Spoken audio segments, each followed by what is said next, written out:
ዛሬ ከናንተ ጋር አብሬ እንድካፈል የፈለኩት ምንድነው ክርስቲያንነት በሚል ነው እንዴ ወንድም ንጉሴ ትንሽ ረቀቅ ያለ ነገር አትናገርም አሁን ይሄ አሁን ቀላል ነገር ዝም ብለህ ታነሳለህ አሁን ክርስቲያንነት አናቀውም እንዴ ትሉ ይሆናል ዛሬ እሱ ነው የምናገረው ምንድነው የክርስቲያን ህይወት ምን መሆን ነው ክርስቲያን መሆን ማለት እሱን ላነሳ እፈልጋለሁ በጣም አውቃለሁ እናንተ ክርስቲያኖች ናችሁ እስቲ መታወቂያችሁን አልልም ክርስቲያኖች ናችሁ ግን ምንድነው ምን መሆን ነው ክርስቲያን መሆን ምን ማለት ነው ክርስቲያን ማለት ምን ማድረግ ነው ክርስቲያን ማለት እሱን ትንሽ ብንመራመረው ብዬ አስባለሁ እኔ ይሄን ላስብ እንጂ በእውነት ይሄ ምርምር እኛ ተመራምረን የምናገኘው አይደለም የተሰጠን ነው እና ዛሬ እሱን ልናገር ፈልጋለሁ ምን መሆን ነው ክርስቲያን መሆን አንድ ሶስት ልጥላቸው መፈልጋቸው ነገሮች አሉ እነሱ መጀመሪያ ጥልና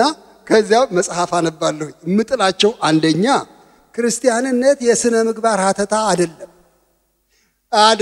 በፍጹም ብዙ ሰዎች ይሄን ስለሚመስላቸው ነው ለምሳሌ አንድ ሰው ድንገት መንገድ ላይ አገኛለሁ በጌታ ነህ ብዬ ጠይቃለሁ ምን ማለት ነው በጌታ ነህ ማለቴ ማለት በጌታ ነህ እንዴ እላለሁ ፍጥጥ ብዬ ያንኑ ቃል እየደገምኩኝ ምን ማለት ነው በጌታ መሆን ይለኛል ማለቴ ቸርች ትሄዳለህ እላለሁ እሄዳለሁ ቢራ አትጠጣም አይደል አዎ አልጠጣም ቢራ መዝሙር ታውቃለህ እንዴ በደንብ አሳምሬ ነው የማውቀው አብዛኞቹ አንዳንድ ቀን ለመስበክ ትሞክራለህ እንዴ እችላለሁ ከሰጡኝ እድል አይሰጡኝም እንጂ መድረኩን እሺ እና ደንብ ማክበር ነው ወይ ክርስቲያን መሆን ስነ ምግባር መጠበቅ ነው ወይ አታጢስ አትጠጣ አትግደል አትስረቅ በሚለው ላይ ጨምረን ሌሎችንም ሁሉ ደንቦች መጠበቅ ነው ወይስ ምንድነው የሚል ጥያቄ መጣብኛል እውነት ለመናገር በጥሩ ስነ ምግባር የታነጹ ሌሎችም የሃይማኖት ተከታዮች አሉ ትክዳላችሁ ይሄን ራይካድ በጣም የተራቀቁ ብዙ ዝርዝር እንዲያውም እንደኛም ጥቂት አይደለም በጣም ብዙ ሊስት የሚጠብቁ በተርታ ተጠንቅቀው አሉ እንግዲያው ክርስትና ስነ ምግባር ሀተታ አይደለም በቃ ፈረስ ሁለተኛ ላነሳ ፈልጋለሁ ይሄን ስል በጎ ስነ ምግባር መልካም ህይወት መጥፎ ነው ማለቴ ከቶኑ አይደለም ግን ክርስቲያን መሆን ማለት ይሄን ማለት አይደለም ከዚህ በላይ ነው ክርስቲያን መሆን ማለት እሺ ይሄ ካልሆነ የእምነት አንቀጽ መቀበል ነው ወይ የእምነት ሀተታ ወስዶ እኔ አምናለሁ በእግዚአብሔር አብ ሁሉን በሚችል ሁሉን በፈጠረ እንደዚህ ቀጥሎ በዚህ አምናለሁ ቀጥሎ በዚህ አምናለሁ በቤተ ክርስቲያን አምናለሁ በቅዱሳን አንድነት አምናለሁ በምን አምናለሁ በስላሴ አምናለሁ ዝርዝር ነው ወይ የእምነት ሀተታ የእምነት አንቀጽ የዶክትሪን ዝርዝር መቀበል ነው ወይ የሚል ጥያቄ ያነሳል አንዳንድ ሰዎች ክርስቲያን ነው ወይ ሲባል አዎ ጠይቀኝ የምትፈልገው ሁሉ ጠይቀኝ መልስልሃለሁ ለምሳሌ ዮሴፍ ያዕቆብ ልጅ ነበር ወይም ሌላ ነገር የምትጠይቀኝን መልሳለሁ ቢሉ የእውቀት ክምችት ነው ወይ ክርስቲያንነት ዕውቀት እንደሚያስፈልግ ምንም ጥያቄ እናንተን በጣም እንድታውቁ ነው በጣም የምፈልገው ነው እንዲያውም ከወንድም ጥላሁን ጋራም ስነጋገር ነበር ለቃሉ የተከፈተ ጆሮ ያላቸው ወጣቶች መገኘታቸው እንዴት ብርቅ ነው ቀላል እንዳይመስል ያልኩ ያስፈራራሁት ነበር እሱ እግዚአብሔር በቸርነቱ የሰጠን እግዚአብሔር ተባረከ ይሁን ለመማር የሚጓጓ ማህበረሰብ እየመጣ ነው ይሄ በጣም አስደስቶኛል ግን የትምህርት ክምችት ነው ወይ ደግሞ ክርስቲያን መሆን ይሄንን ልቡና አምሮ መጠቅጠቅ ነው ወይ በእውቀት ኤክስ እናደርጋለን ብዙ የሚያውቁ ሰዎች አሉ የተራቀቁ ሰዎች አሉ በቅርቡ አንድ ነገር ሰምቼ በጣም ተገርሜያለሁ ስለ አንድ ማቃው በትልቅ ድርጅት ውስጥ የሚሰራ ሰው ነው የክርስቲያን ድርጅት ውስጥ እና ስለ ኢትዮጵያ የሚጽፉ አንድ የውጭ ሀገር ሰው አገኘና በጣም እየተገረመ ነበር እሳቸው ብዙ ጽፈዋል በተለይ ስለ ኢትዮጵያ ኦርቶዶክስ ተዋሕዶ ቤተክርስቲያን ብዙ ጽፈዋል ስለዚህ ሀገር ጽፈዋል የታወቁ ቴዎሎጂያን ናቸው በውጭ ሀገር እና እሳቸውን የማግኘት ፍላጎት ነበረው ጥማት ነበረው ጉጉት ነበረው አንድ ቀን ሄዶ አገኛቸው I think ኖርዌይ ውስጥ ይመስለኛል በአንድ ስብሰባ ላይ አገኛቸው በኋላ በጣም ደስ ስላለው ሊያወራቸው ጠጋለና ስለኛ አገር ቤተክርስቲያን ስለሚጽፉ በጣም ደስ ይለኛል በእውነተኛን ሀገር ስለሚወዱ ታሪኩን ስለሚጽፉ በጣም ደስ ይለኛል። በዚህ በትልቅ ቴዎሎጂ ስኩል ውስጥ ስለሚያስተምሩ በጣም ደስ ይለኛል እያለ ትንሽ ማዋዛት ጀመረ ንግግሩን። ልክ ነው፣ በአገራችሁ በጣም ደስ ይለኛል፣ እኔም እንዲሁ ምጽፋቸው ብዙ ነገሮች አሉ፣ በእውነት ጥሩ ነገር ነው እሱ። ግን አላ አይደለ እኔ በእግዚአብሔር ማመን ሰው አይደለሁም እንዳይመስል እንደሱ። ደነገጠ። የት እንደሚገባ አያውቅም ሰውየው። እና እዚህ ቴዎሎጂ ስኩል አይደለም ያስተምሩት? አዎ አስተምራለሁ፣ ግን በእግዚአብሔር መኖር እርግጠኛ አይደለሁም። የት ልግባ አለኝ። የት ልግባ? በቃ የት ልግባ አለኝ። የት ይገባል? ባጭር ቃል ምለግራችሁ በአእምሮ የመጠቅጠቅ በዚህ በቃል በእውቀት በምናምን በታሪክ የመሞላት ጉዳይ አይደለም ክርስትና። ሰረዝ ነው ማለት ነው እሱ። ምናልባት ደግሞ ባህል ነው ወይ ክርስትና? ክርስቲያን መሆን ማለት አንዳንድ ነገሮች ለምዶ በእንደዚህ አይነት ማህበር ውስጥ መሰብሰብ ነው ወይ? እውነት ለመናገር ይሄ ተመሳሳይ የሆነ አስተሳሰብ ያላቸው ሰዎች ክለብ ነው ወይ ክርስቲያን መሆን?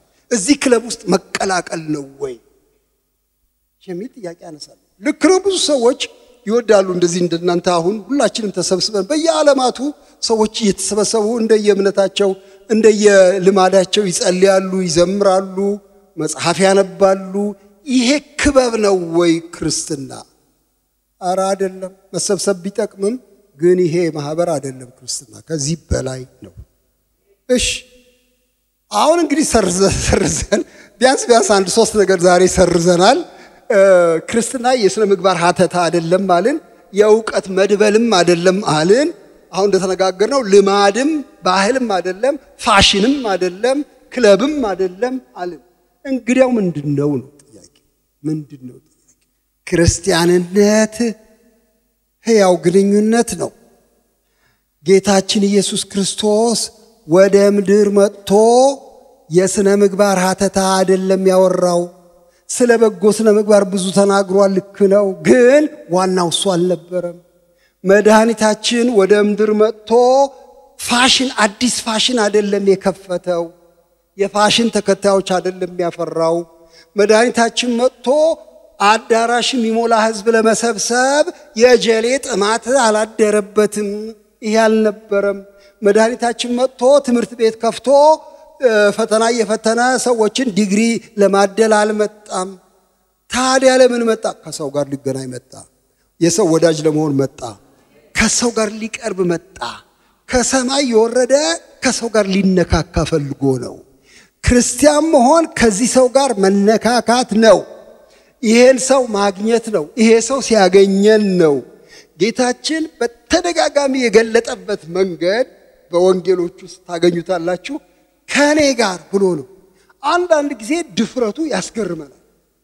ሌሎች ሃይማኖቶች የሌሎች ሃይማኖቶች መስራቾች በስድብ ቋንቋ አይደለም የምናገረው፣ ግን እውነቱን ነው የምናገረው። መሪዎቻቸውን ብታስወጡ ይቀጥላል ሃይማኖቱ፣ ይቀጥላል። የፈለጋችሁትን እምነት ጥሩልኝ፣ ሂንዱይዝም፣ ቡድሂዝም፣ ሌላም ጥሩልኝ። የሃይማኖት መሪውን አውጥታችሁ መጽሐፉን ብቻ እየተከተላችሁ ብትሄዱ ደንቡን ብቻ ያከበራችሁ ብትቀጥሉ ይቀጥላል። ምንም አይሆንም። ሰውየው በቃ ተናግሮ ሄዷል፣ ሞቷል፣ አለቀለት።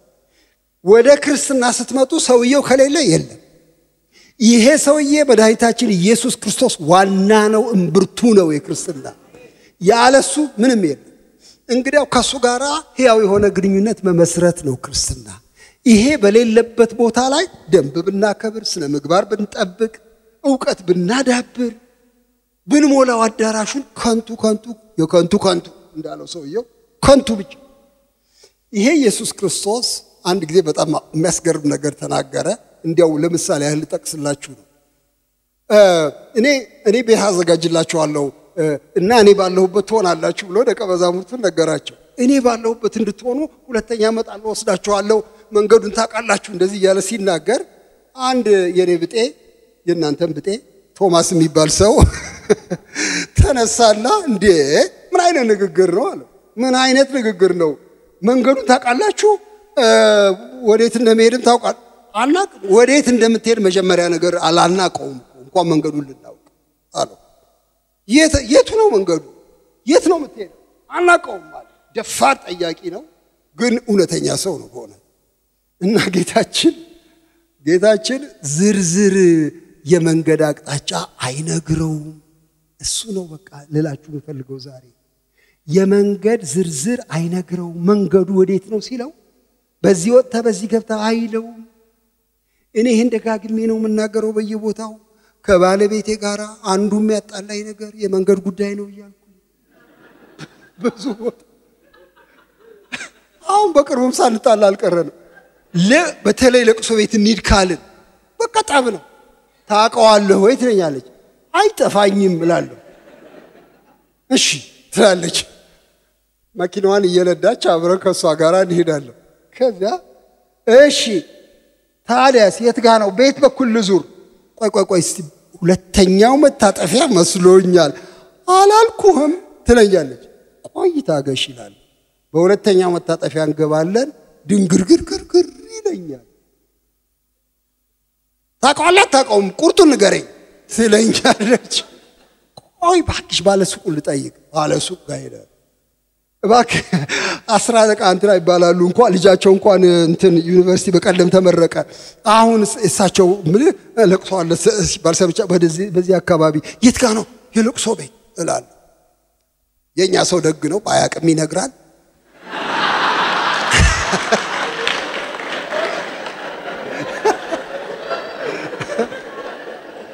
ይኸውልህ ዝም ብለህ ቁልቁለቱን በዚህ በኩል ውረድ። ከዛ ወደ ግራ ታጠፍ።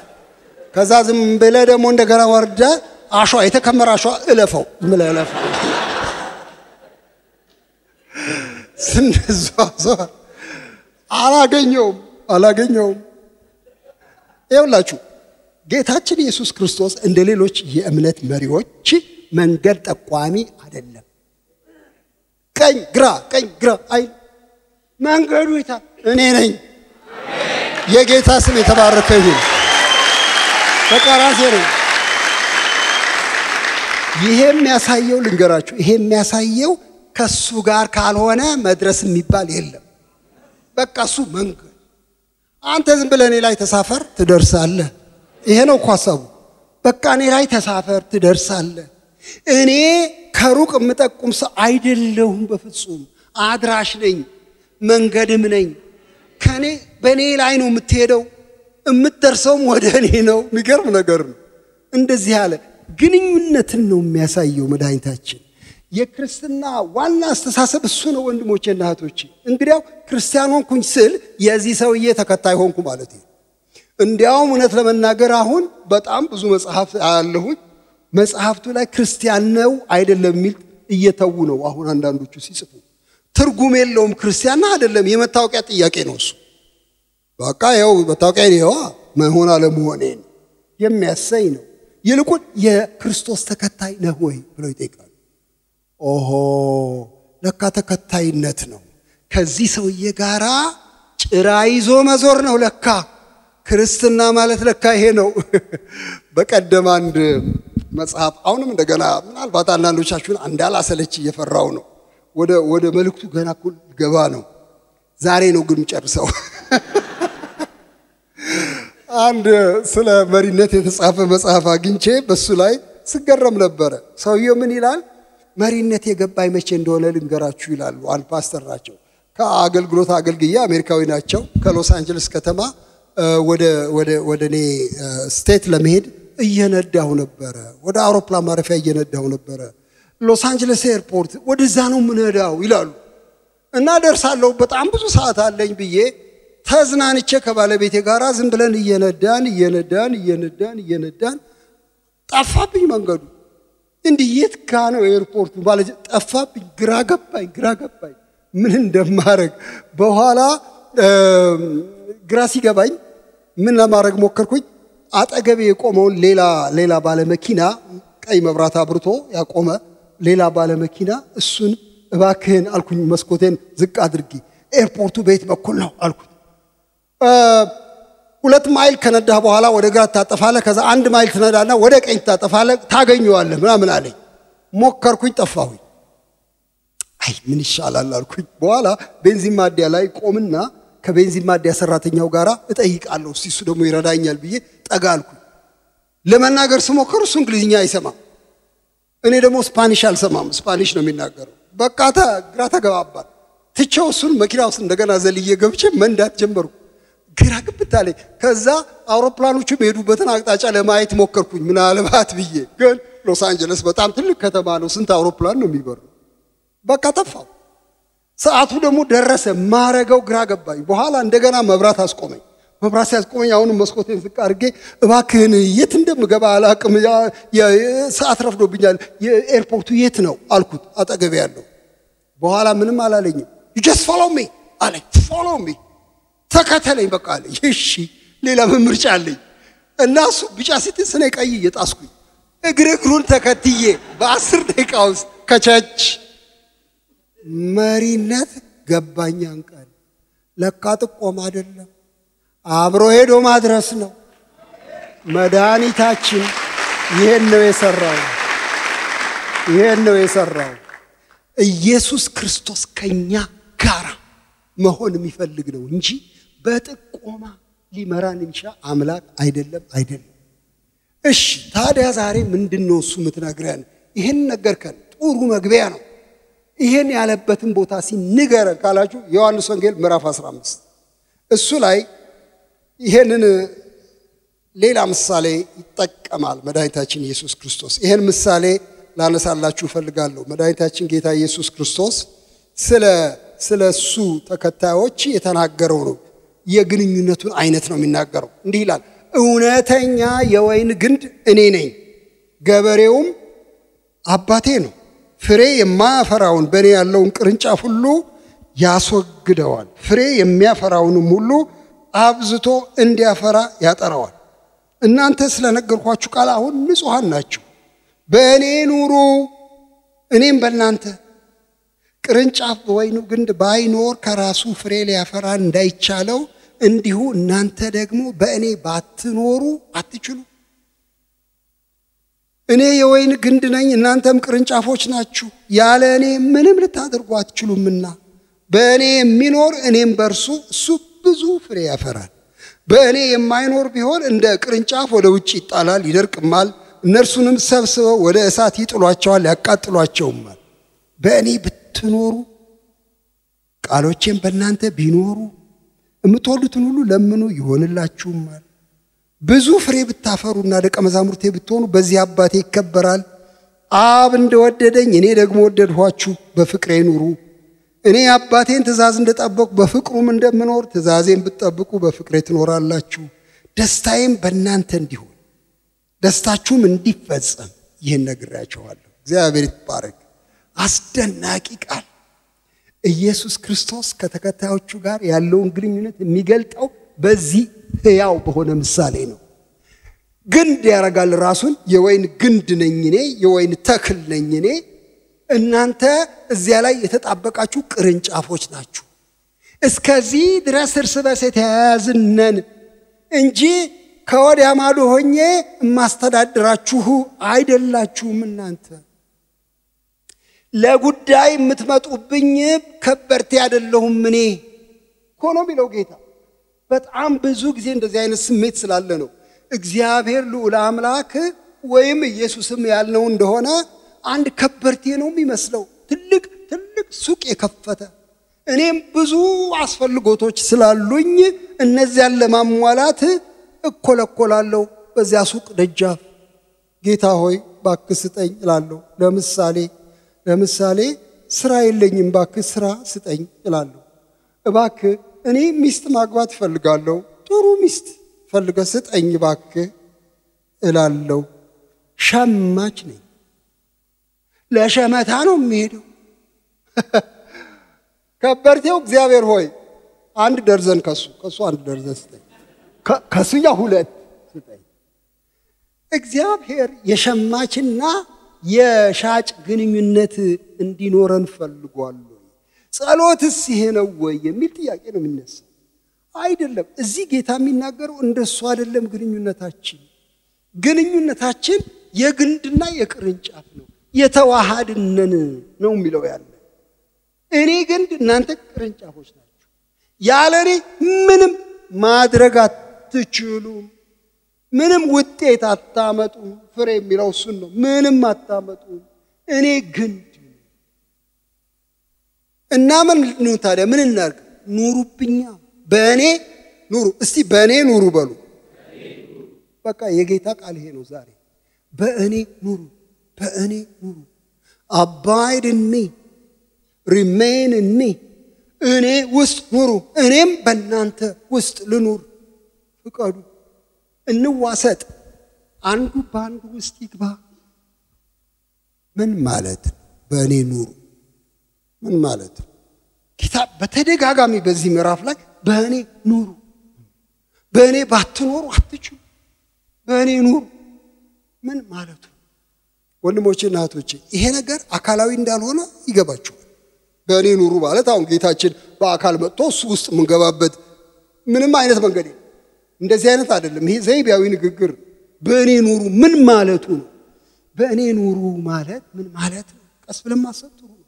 በእኔ ኑሩ ማለት በእኔ ላይ ተደገፉ፣ ምንጫችሁ እኔ ልሁን፣ ከሌላ ምንም አትቀበሉ፣ ከእኔ ዘንድ አግኙ።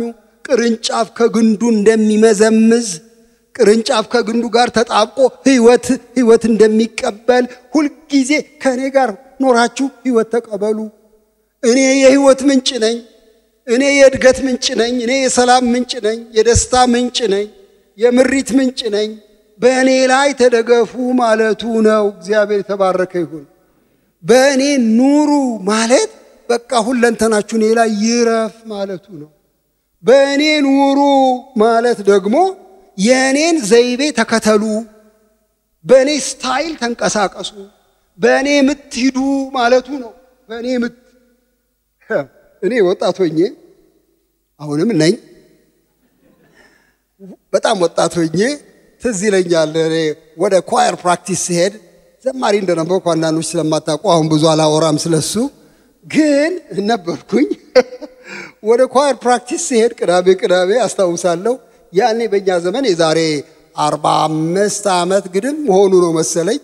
ያኔ በጣም ብዙ የሙዚቃ ቤት አልነበረም። አንዳንድ የሙዚቃ ቤቶች ተከፍተው ይሄ ድምጽ ማጉያው በጣም ይደልቃል፣ በጣም ነው የሚሰማው። ብርቅ ነው፣ ሰው ሁሉ ቆሞ የሚሰማው ብርቅ ነው በጣም። እና አንድ የሙዚቃ ቤት በዛ ጎዳና ላይ ነበር አስታውሳለሁ።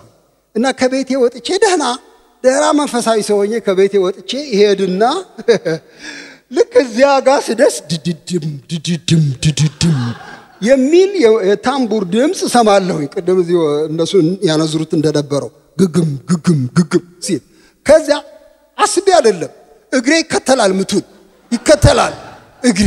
እንዴ እላለሁ ይሄ ዘፈን አይደል እንዴ በኢየሱስ ምን አይነት ነገር! እግሬ ይከተላል ምቱን፣ ኃይለኛ ነው ምቱ።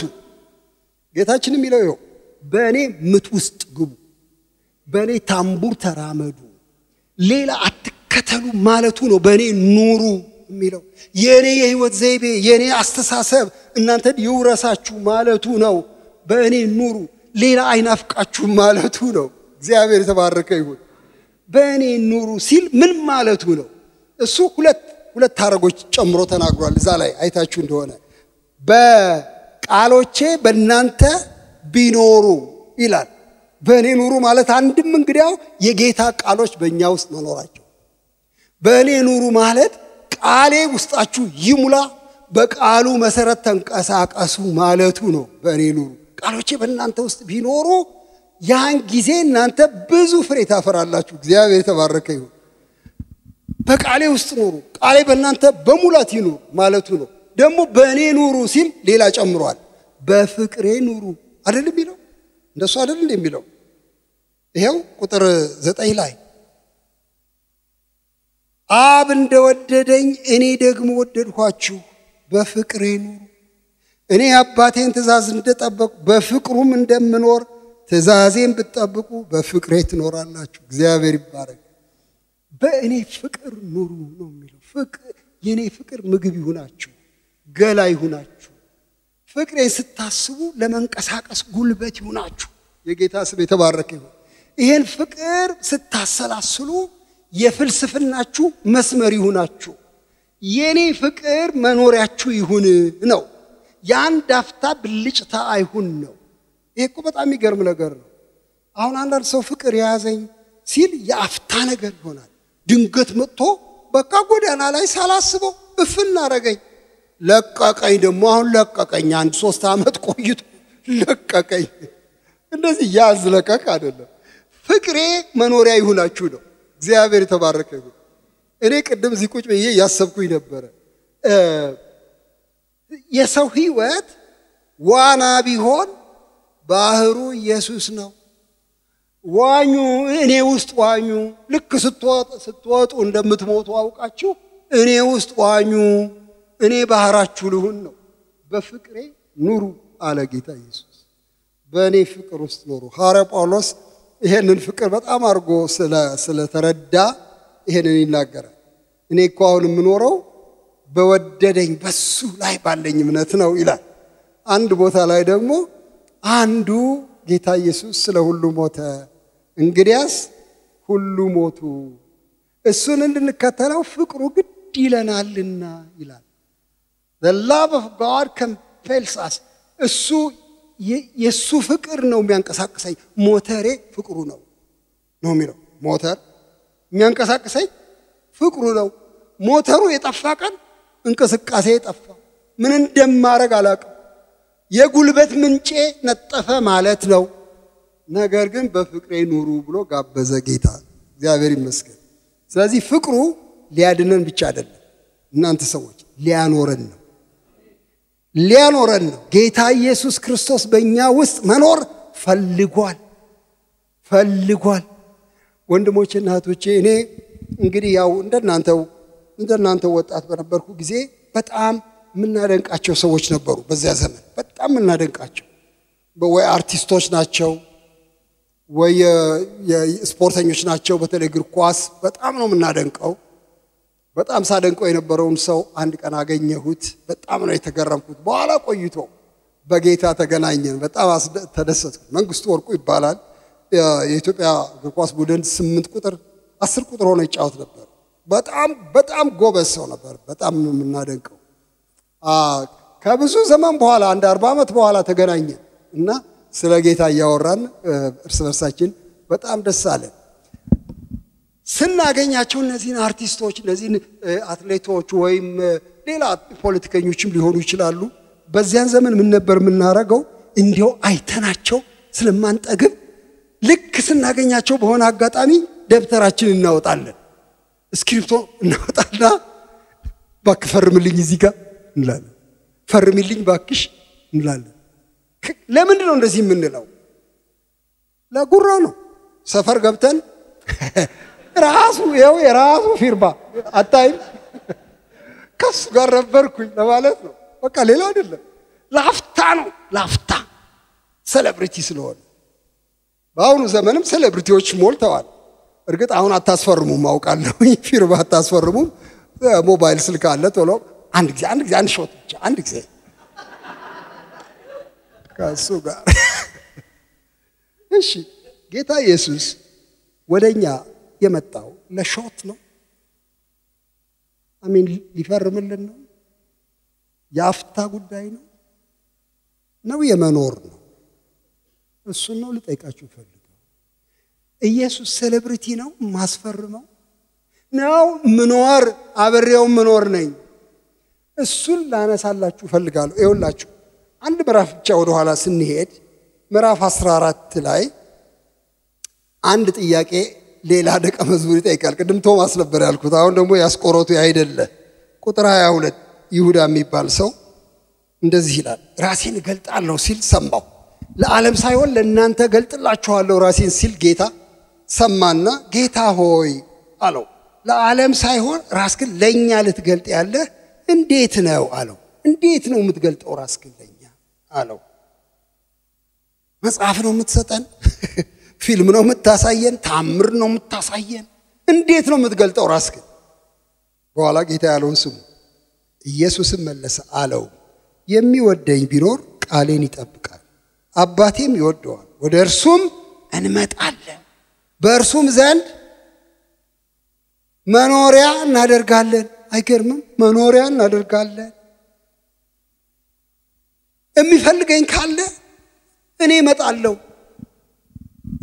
ለብርቅርቅታ አይደለም፣ ሻይ ለመጠጣት አይደለም ለመኖር እመጣለሁ ያውም አባቴን ጨምሬ እኔና አብ ወደዚያ ሰው እንመጣለን መኖሪያ እናደርጋለን የሚገርም ነው ዘላቂ ግንኙነት ነው የሚፈልገው ጌታ እግዚአብሔር የተባረከ ይሁን በእኛ መኖር ይፈልጋል እኛ ከእርሱ ጋር እንድንኖር ይፈልጋል በቃሉ እንድንኖር ይፈልጋል በፍቅሩ እንድንኖር ይፈልጋል ይሄንን ነው የሚነግረን እዚህ ላይ ኑሩ በእኔ ብሎ ይላል ውጤት አለው ወይ አሳምሮ እንጂ ብዙ ፍሬ ታፈራላችሁ ብዙ ፍሬ ታፈራላችሁ አባቴ የሚከበርበት ፍሬ ታፈራላችሁ የህይወት ፍሬ ታፈራላችሁ የሚያጓጓ ፍሬ ታፈራላችሁ የምግባር ፍሬ ታፈራላችሁ የኃይል ፍሬ ታፈራላችሁ የፍቅር የእምነት የሰላም ፍሬ ታፈራላችሁ ሰው ሁሉ የሚጓጓለት ፍሬ ታፈራላችሁ በእኔ ብትኖሩ ብዙ ፍሬ ታፈራላችሁ አባቴም ደግሞ ይከበራል በእኔ ባትኖሩ አትችሉ ዛሬ በተለይ በጣም ልቤን የነካኝ አትችሉም የሚለው ሁለት ጊዜ በመጽሐፉ ሁለት ጊዜ እንደዚህ አስቤው አላውቅም ነበር ይኸውላችሁ እንዲህ ይላል ቁጥር 5 ላይ እናንተ ቅርንጫፎች ናችሁ እኔ ወይ ግንድ ያለ እኔ ምንም ልታደርጉ አትችሉ ዝቅ ብሎ እንደገና የት ጋር ነው አው ቅርንጫፍ በወይኑ ግንድ ባይኖር ቁጥር 4 በራሱ ከራሱ ፍሬ ሊያፈራ እንዳይቻለው እንዲሁ እናንተ ደግሞ በእኔ ባትኖሩ አትችሉ ይሄ አትችሉም ተደጋግሞ ለምን ይባላል ይሄ ተስፋ አስቆራጭ ንግግር አይደል እንደ ጌታ እንደው እንደምንም በእግራችሁ ቁሙ ለምን አይለንም ማለቴ እሱ ላይ ተንጠላጥለን ከመኖር እሱን ትንሽ ፋታ ያገኛል በቃ አሁን ከዚህ በኋላ ራስክን ቻል ለምን አይልም የለም ራስ መቻል የሚባል የለም እዚህ የክርስትና ህይወት ውስጥ ራስ መቻል የሚባል በፍጹም የለም አልችልም ራሴን አትችሉም ማለት ጌታ ሌላ ሃይማኖት መከተል ትችላላችሁ ክርስቶስን ግን የምትከተሉ ከሆነ ያለሱ አትችሉ በቃ ቁርጥ ማወቅ ጥሩ ነው እንደዚህ ምንም አልችልም መጸለይ አትችል ኦኬ መጸለይ ትችላለህ መስበክስ ትችላለህ ግን አትችልም ፕራክቲሱ ማድረግ ትችላለህ መዘመር ትችላለህ ወጥተህ ምን አለበት አትችልም ምንም ፋይዳ ያለው ስራ አትሰራም ያለ እኔ ምንም ማድረጋችሁ ምንም የማይቻልበት ህይወት የክርስትና ህይወት ይባላል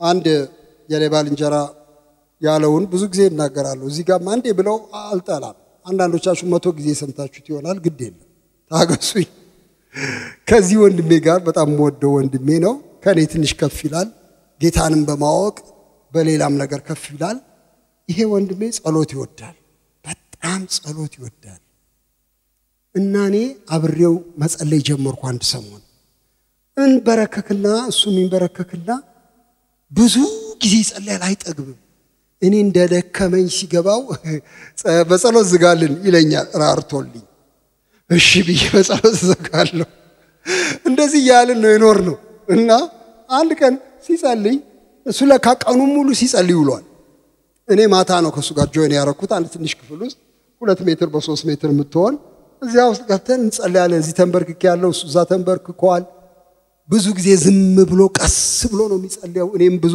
ጩኸት አላበዛም ግን ያን ቀን ይሰማ ነበር ድምጹ አባቴ ሆይ ሲል ሰማዋለሁ ተንበርክኬ አባቴ የኔ አባቴ ምንድነኝ እኔ በፊት የተዘለዘለ ስጋ አይደለም ዝልዝል ስጋ ነኝ ይላል እኔ ተንበርክኬዛ ዝልዝል ስጋ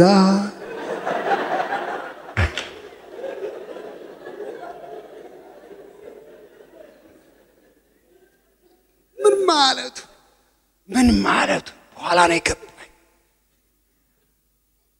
አጥንት የለኝም እኮ ነው ውቅር የለኝም እኮ ነው አንተ መዋቅሬ ነህ ዝም ብለህ እንደዚህ አንተ በቃ ዝም ብለህ ባክቁም ያልከኝ እንደሆነ ዘፍ ነው ብለው ካበዛብኝ ብጥስጥስ ብዬ ነው ማርፈው የተዘለዘለ ስጋ ነው አትችሉ ነው የሚለው ጌታ ይሄን ህይወት መኖር አትችሉ ፍሬ ማፍራት አትችሉ ያለኔ ምንም ማድረግ አትችሉ ምንም ማድረግ የማይቻልበት ህይወት ነው ይሄ ህይወት ካለ ጌታ ጥሎ መሄድ ነው የሚሻለው። ጌታ ጋር ነው የምንችለው። ከእርሱ ጋር በእርሱ ውስጥ በመኖር ነው የምንችለው። እግዚአብሔር የተመሰገነ ይሁን። እና ይሄ መድኃኒታችን ኢየሱስ ክርስቶስ እንደዚህ ካለ በኋላ ትንሽ ነገር አሁን ልጨምርላችሁ ፈልጋለሁኝ። እንዳናድር ቶሎ ብዬ ነው የምጨርሰው። አሁን አንተ ምልክት ስጠኝ። ጌታ ኢየሱስ ትእዛዜን ብትጠብቁ በፍቅሬ ትኖራላችሁ፣ እኔ አባቴን ትእዛዝ እንደጠበቅኩ በፍቅሩም እንደምኖር አለ። በኋላ ምን ትእዛዝ ሊያመጣብን ነው የሚል ጥያቄ ነው የሚጨንቀን። ምን ትእዛዝ ነው ደግሞ? እሱን ሁሉ እንዴት እጠብቃለሁ? ጌታ ቁልጭ አድርጎ አነጣጥሮ ትእዛዜም ይህች ናት፣ እርስ በርሳችሁ ትዋደዱ ዘንድ ይህን ትእዛዝ ሰጥቻችሁ። ፍቅር የሕግጋት የትእዛዛት ሁሉ ፍጻሜ ነው፣ መደምደሚያ ነው።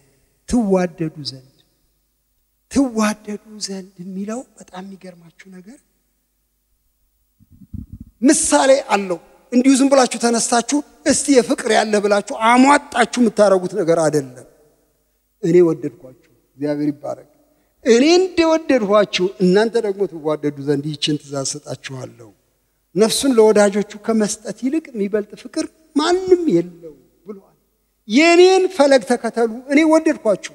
ከኔ ጋር ያላችሁ ግንኙነት በፍቅር የተመሰረተ ነው፣ በሌላ አይደለም።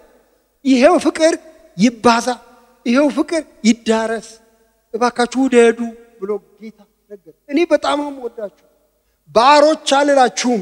ምን ብያችኋለሁ? ወዳጆች ግን ብያችኋለሁ። እኔ እንደ ወዳጅ ነው ማያችሁ። ለምን? ከአባቴ የሰማሁትን ነግሬያችኋለሁና። እንዴት አይነት ነገር! አንድ ቀን ይህን እያነበብኩኝ አንተ ለካ ማታ ከአባት ጋር ታወራና ጠዋት ከደቀ መዛሙርት ጋር ሹክ ትላለህ ማለት ነው። የሰማይ ምስጢር ነው ያካፈልኳችሁ እና ወዳጆቼ ናችሁና እንደዚህ ነው የምታየን ጌታ። አሁን እንደዚህ ነው ማያችሁ። የምስጢር ተካፋዮች፣ ቤተኞች አርጌ ነው የምቆጥራችሁ። ወዳጆች ብያችኋለሁ ብሎ አለ። የእግዚአብሔር ወልድ ወዳጆች ነን እኛ። እግዚአብሔር የተባረከ ይሁን። እና እኔ ጠራኋችሁ፣ ሾምኳችሁ፣ ባለ ፍሬ እንድትሆኑ ሾምኳችሁ ብሎ ጌታ ኢየሱስ ይህን ማዕረግ ለወዳጆቹ ሲጨምራል። በመጨረሻ ግን አንድ ነገር ብቻ ልናገር። ጌታችን ኢየሱስ ክርስቶስ እኔ ወዳችኋለሁ፣ ከአባቴ ጋር ወደ እናንተ እመጣለሁ፣ መኖሪያ እናደርጋለን። ይሄንን መዋሰጥ፣ ይሄንን አንዱ በአንዱ ውስጥ መግባት ልመዱ፣ በዚሁ ኑሩ፣ አትውጡ ካለ በኋላ ግን ለካኛ የምንኖረው በዓለም ውስጥ ለካ መሬት ላይ ነን ወንድሞቼ እናቶቼ። ይሄ ወደ ላይ ስምጥ አድርጎ የሚወስድ ነው የሚመስለው፣ ግን ለካ መሬት ላይ ነን ናችሁ። እስቲ መሬቱን ንኩት በእግር። የት ናችሁ? መሬት ላይ እሾህ አለ፣ መሬት ላይ ሐዘን አለ፣ መሬት ላይ ጭቅጭቅ አለ፣ መሬት ላይ ምሬት አለ፣ ንዴት አለ፣ ቁጣ አለ፣ ጥላቻ አለ። መሬት ላይ ናችሁ፣ ዓለም ውስጥ ናችሁ። ዓለም የራሷ ዘይቤ አላት፣ የኑሮ ስልት አላት። እና ከዓለም ጋር እንዴት ነው ግንኙነታችሁ? ይሄው ስሙ። ዓለም ቢጠላችሁ ከእናንተ በፊት እኔን እንደጠላኝ እወቁ። ከዓለምስ ብትሆኑ ዓለም የራሱ የሆነውን ይወድ ነበር። ነገር ግን እኔ ከዓለም መረጥኋችሁ እንጂ ከዓለም ስላይደላችሁ፣ ስለዚህ ዓለም ይጠላችኋል። አለቀ። እኔ ወዳችኋለሁ፣ ዓለም ይጠላችኋል። ይሄ ፋክት ነው፣ እወቁት። የእኔን ምት ተከተሉ፣ የዓለምን አትከተሉ። ዓለም እኔንም ጠልቶኛል፣ ስለዚህ እናንተንም አይምራችሁ። እንግዲያው የክርስቲያን ሕይወት ከዓለም የተጣላ ሕይወት ነው። ኢየሱስ መሬት ላይ መጥቶ ጠብ ዘርቶ ነው ሄደው። ያሰት ትምህርት ነው አይደለም። ጠብ ዘርቶ የሰላም አለቃ ጠብ ይዘራል። ጠብ ዘርቶ ሄደ። ከዓለም ጋር አፋቶን፣ ከዓለም አስተሳሰብ አውጥቶን፣ እሱም ከዓለም ጋር ተጣልቶ በኋላ ገደሉት ሄደ። እንግዲያው አትደነቁ ዓለም ቢጠላችሁ፣ ጎሽ ባትባሉ፣ አሚን በመስሪያ ቤት ልክ ጀማ ሁሉ እንደሚሄደው ባትሄዱ፣ በዚህ ምክንያት አንዳንድ ችግር ቢደርስባችሁ፣ ሰው ሁሉ ባያጨበጭብላችሁ፣ ዓለም አሪፍ ነው የሚለውን መጽሐፉ ደግሞ ርካሽ ነው ካለው በቃ እሱን መቀበል። ይሄ መጽሐፍ ያቃለለውን ዓለም ያጨበጭብለታል። ይሄ መጽሐፍ ያከበረውን ዓለም ያቀለዋል። የተቃረነ ኑሮ ነው የምንኖረው። ክርስቲያንነት ይባላል። ይሄንን መንገድ ጌታችን አሳያቸው። ግን በመጨረሻ አንድ ደስ የሚል ነገር ጠሉኝ፣ በከንቱ ነው የጠሉኝ እነሱ። ዳሩ ግን ይላል ቁጥር 26 ላይ ዳሩ ግን እኔ ከአብ ዘንድ የምልክላችሁ አጽናኝ እሱም ከአብ የሚወጣ የእውነት መንፈስ በመጣ ጊዜ እርሱ ስለኔ ይመሰክራል። እናንተም ከመጀመሪያ ከኔ ጋር ኖራችኋልና ትመሰክራላችሁ። እግዚአብሔር ይባረክ። ስለዚህ ይኸውላችሁ ኦቴንቲኬሽን የምናገኘው እርግጠኝነት የምናገኘው ከመንፈስ ቅዱስ ከዓለም ጭብጨባ አይደለም። ጎሽ ልጅ እንዴት ጥሩ ሆነ ከሚል አይደለም። ይሄ ምን አይነት የተበላሸ ፍጥረት ነው ከሚል አይደለም። ምስክር የሚገኘው ከመንፈስ ቅዱስ ነው። ስለ ኢየሱስ ይመሰክራል። እኛ የእርሱ ልጆች መሆናችንን ወዳጆቹ መሆናችንን ይመሰክራል አጽናኙ መንፈስ። እግዚአብሔር ተባረከ ይሁን። እንግዲያው የሚያኖረን ይሄ መንፈስ ነው። ከሱ ጋር የሚያኖረን የሚያዋድደን ይሄ መንፈስ ነው። እግዚአብሔር ይባረክ። ይሄ መንፈስ በላያችን ላይ ይረፍ። በእውነት ይሄ ነው ምኞቴ። እኔ እንዴት ይኖራል ክርስትና? በቃ በዚህ መንፈስ ነው። በኋላ መጽሐፉን ሲጨርስ ይሄን ምዕራፍ ሲጨርስ ለካ ስላሴ ነው ያለው። ይሄን አየሁ፣ ገርሞኛል። ስላሴ ነው። እግዚአብሔር አብ፣ እግዚአብሔር ወልድ፣ እግዚአብሔር መንፈስ ቅዱስ። ለካ የሚያኖረን ይሄ ነው። ስለ አብ ብዙ አልተናገርኩም ዛሬ ሰዓት የለም። ግን ልንገራችሁ ይሄንን አጥቼ ጨርሼ ፍሬ የምናፈራው ከኢየሱስ ጋር በመኖር ነው ብዬ ላስተምር ወጣሁ አንድ ቦታ። መንፈስ ቅዱስ ምን አለኝ? ገበሬውስ? ገበሬ አለ እንዴ? ለካ አዎ ገበሬው አባቴ ነው ይላል። በአዲሱ መደበኛ ትርጉም አትክልተኛው ጋርድነር፣ አትክልተኛው አባቴ ነው። ምን ይሰራል ገበሬው እዚህ? እኔ ግንዱ ላይ አይደለሁም ወይ? አዎ ግንዱ ላይ ነህ። ግን ቢሆንም አንዳንድ የማያስፈልግ የተመዘዘ ጣውላጋ ጆሮ ሲገኝ ትንሽ ይቆርጠዋል። እንደው የማያስፈልግ የተመዘዘ ምላስ ሲገኝ ትንሽ ያስተካክለዋል። ገበሬው ትጉ ገበሬ ነው። ለካ ይሄ ኑሮ የሚቻለው ከገበሬው የተነሳል። እግዚአብሔር ተባረከ ይሁን። ገበሬ አባት ልዑል እግዚአብሔር አብ አለን። ህይወታችንን የሚያርም የሚያቀና የሚያስተካክል አለ። ከልጁ ጋራ ተዋህደን እንድንኖር የሚያረግ ጌታ አለ። he is a very busy farmer። ሁል ጊዜ በትጋት እኛን የሚከታተል አለ። እግዚአብሔር የተመሰገነ ይሁን። እና ወይ አለህልኛ አንተ አለህልኝ። ለካ ይሄ ቢዝነስ የኔ ጉዳይ ብቻ አይደለም፣ ያንተም ነው። የእግዚአብሔር አብ፣ የእግዚአብሔር ወልድ፣ የእግዚአብሔር መንፈስ ቅዱስ ስራ ነው ለካ እንጂ እኔ ጸጉር እየነጨው የምኖረው ኑሮ አይደለም። የሚነጭ እንኳን ብዙ አሁን የለም። በቃ እንደሱ አይደለም። ለካ ይሄ በኔ ጥረትም ይሆን አይደለም። እግዚአብሔር አብ ገበሬው አለልኝ እያረመኝ የኮተኮተኝ የሚያሳድግ። እግዚአብሔር ወልድ አለልኝ እያጠጣኝ የመገበኝ የሚያሳድገኝ። እግዚአብሔር መንፈስ ቅዱስ አለልኝ እያጽናና እየመራ ወደ ድል የሚያደርሰኝ አለ። እግዚአብሔር ይመስገን። ጌታ ይባረክ። የስላሴ ተጠቃሚ ነኝ እኔ። ጌታ የተባረከ ይሁን። እግዚአብሔር ለሰው ልጅ ይሄን ያህል የሚያስብ የሚጠነቀቅ ከሆነ እንዴት አስደናቂ ነው። ይሄ ኑሮ ተሰጥቷችኋል። እግዚአብሔር ጸጋ ያብዛላችሁ።